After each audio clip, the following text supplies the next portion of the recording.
డబ్బు, అనారోగ్యం, ఉద్యోగం, వ్యాపారం, అప్పులతో బాధపడుతున్నారా? మీకోసమే లాంచ్ యువర్ ఫ్యూచర్ ప్రోగ్రామ్. ఓం శ్రీ గురుభ్యో నమః. శ్రీ మహాగణాధిపతయ నమః. శ్రీమాత్రే నమః. కర్కటే పూర్వ ఫల్గుణ్యాం తులసీకాననోద్భవాం పాండ్యే విశ్వంభరాం గోదాం వందే శ్రీరంగనాయకీం.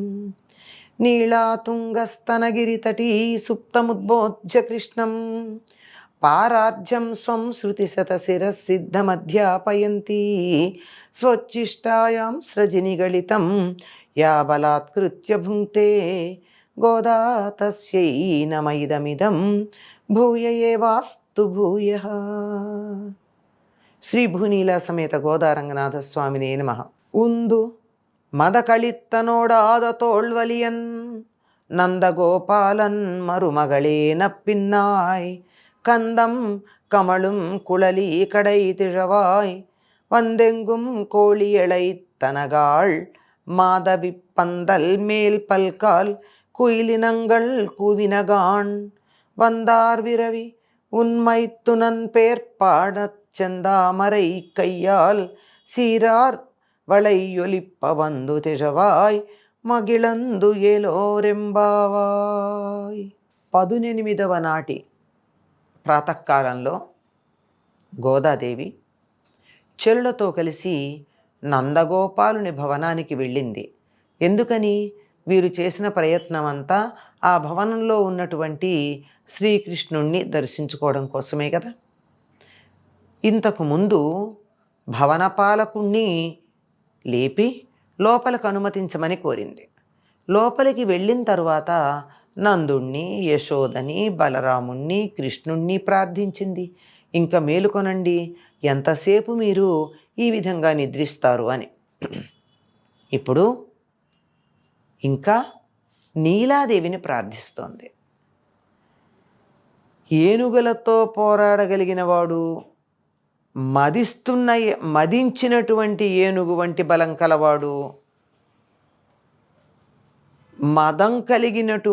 మదం స్రవిస్తున్న ఏనుగులు కలిగినవాడు, యుద్ధంలో శత్రువులను చూసి వెనుకకు జంకని భుజం కలవాడు అయిన నందగోపుని కోడలా అని సంబోధించింది. అంతా ఏనుగుల సంబంధం ఇక్కడ చెప్తున్నారు. ఏమిటంటే పరాక్రమం, ఏనుగులతో పోరాడగలిగిన పరాక్రమం ఉంది, తన వద్ద ఏనుగులు ఉన్నాయి, ఏనుగు లాంటి బలము ఉంది. ఈ మూడు కలిగినటువంటి వాడు యుద్ధంలో శత్రువులని చూసి భయపడకుండా తన భుజబలంతో వాళ్ళని ఎదిరించగలవాడై ఉంటాడు. అటువంటి నందగోపుని కోడలు వినుగు.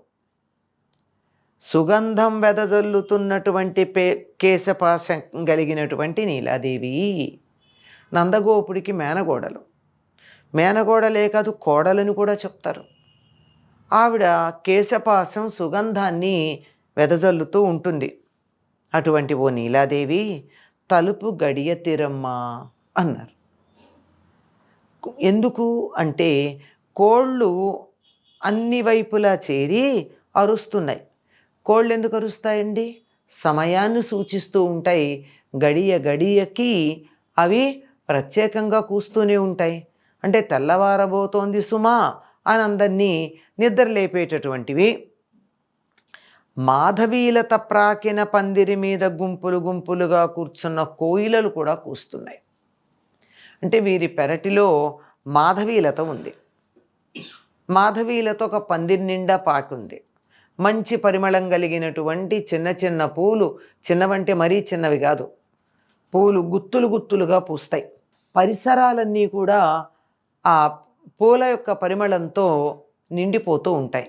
ఆ పందిరి మీద కోయిలలు కూర్చుని కుహు కుహు అని కూతలు కూస్తూనే ఉన్నాయి. అంటే పక్షులు లేచాయి, కోళ్ళు లేచాయి. కోళ్ళు కూడా పక్షి జాతికి చెందినవే. ఇవి లేచాయి అంటే తెల్లవారబోతూ ఉన్నది అని అర్థం. తెల్లవారిన తర్వాత కూడా ఇంకా పడుకుంటారా? పడుకోకూడదు కదా. మేము ఈ సమయానికి వచ్చేసాం. కోడి కూసే సమయానికి చేరుకున్నారండి నందగోపుడి భవనానికి వీళ్ళంతా. అంటే ఆ సమయానికి చేరుకున్నారు అంటే అంతకుముందు ఎప్పుడు నిద్ర లేచారు? ఎప్పుడు తమ నిత్య నైమిత్తిక క్రియలన్నింటినీ పూర్తి చేసుకున్నారు. అర్థం చేసుకోవాలి. అనుకున్నటువంటి పనిని సాధించాలంటే సమయము తప్పనిసరిగా పాటించాలి. బద్ధకించటం అన్నది కూడదు. తెల్లవారబోతూ ఉన్నది అనడానికి సూచనగా కోళ్ళు కూస్తూ ఉన్నాయి. మాధవీలత మీద కోయిలలు కూడా సిద్ధంగా ఉన్నాయి, ఇంకా ఆహార సముపార్జనకి బయలుదేరి వెళ్ళాలి అని. అందువల్ల తెల్లవారింది అని నువ్వు గుర్తు చేసుకో. మేమేమీ నిన్ను మభ్యపెట్టడానికి రాలేదు. తెల్లవారింది అనడానికి సూచనగా ఇదిగో ఇవన్నీ వినపడుతున్నాయి. నీకు వినపడుతూనే ఉండాలి ఈ పాటికి కోడి కూతలును కోకిలల కూతలును. నువ్వు బంతి చేతిలో పట్టుకుని ఉన్నావు. మీ భావగుణాలని కీర్తించటానికి వచ్చాం మేము. బంతి చేతిలో పట్టుకోవడం ఏమిటి? ముందు రోజు రాత్రి కృష్ణుడు తాను బంతి ఆట ఆడుకున్నారు. ఏం బంతి? పూలతో తయారు చేసినటువంటి బంతి. ఆ పూ బంతిని చేతితో పట్టుకుని ఉన్నావు నువ్వు. ఆడి ఆడి అలిసిపోయి ఆ చేతిలో బంతి అట్లా పట్టుకుని నువ్వు నిద్రపోయావు సుమా. మీ భావగుణాలని కీర్తించటానికి మేము వచ్చాము. అందువల్ల సంతోషంగా లేచి నడిచొచ్చి ఎర్రతామర పూలని పోలినటువంటి నీ చేతితో అందమైన చేతి కంకణాలు గల్లు గల్లుమంటూ ఉండగా వచ్చి తలుపు తెరు. ఎలా ఉందిట ఆవిడ చేతులు? ఎర్రతామర పూలల్లాగా ఉన్నాయి. ఎందుకని? అరచేతులు ఎర్రగా ఉన్నాయి. రాత్రంతా బంతితో ఆడి ఈ పూల బంతి చేతికి తగిలి ఆ మాత్రానికే కందిపోయి ఎర్రని తామర పూలల్లాగా ఉన్నాయి నీ చేతులు. ఇంకా నీ చేతిలో బంతి అలాగే ఉంది, పూ బంతి. ఆ బంతిని అలాగే పట్టుకుని వచ్చి నెమ్మదిగా నడిచొచ్చి, ఆ నడిచొచ్చేప్పుడు కూడా సంతోషంగా రా. ఎందుకంటే నీకు ఇష్టమైనటువంటిది ఒక కార్యక్రమం, నీకు ఇష్టమైనటువంటిది వినిపించడానికి వచ్చాం. ఏమిటది? కృష్ణుణ్ణి కీర్తించటం. నీకు ఇష్టమేగా. అతడు నీకు మేనబావ, యశోద యొక్క సోదరుడి కుమార్తె. ఈవిడికి యశోదకి మేనగోడలు, అదే నందుడికి కూడా మేనగోడలు, కృష్ణుడికి మేనమరదలు. అందుకని ఏం చెప్తున్నారు? మీ బావని కీర్తించడానికి మేము వచ్చాము. ఆ చేతిలో ఉన్న బంతితో సహారా దాన్ని వదిలిపెట్టడం నీకు ఇష్టం ఉండదు కదా. అది పట్టుకుని నీ చేతులు ఎర్రతామర పూలల్లాగా అయిపోయినాయి. నువ్వు తలుపు తెరవడానికి వస్తే నీ చేతికున్న కంకణాలు గల్లు గల్లుమని మోగుతాయి. మాకు ఆ గల్లు గల్లుమనే మోత కూడా ఇష్టమే. అందువల్ల ఆ విధంగా మోత చేస్తూ నువ్వు వచ్చి తలుపు తెరవవలసినది అన్నారు. అంటే ఇప్పటికీ నందుడు, యశోద, బలరాముడు అయిపోయారు. ఇంకా ప్రార్థించవలసినది వారి ఇంట్లోనే ఉండి కృష్ణుడికి వరసైనటువంటి నీలాదేవి. ఆవిడ్ని ప్రార్థించటం జరుగుతూ ఉంది.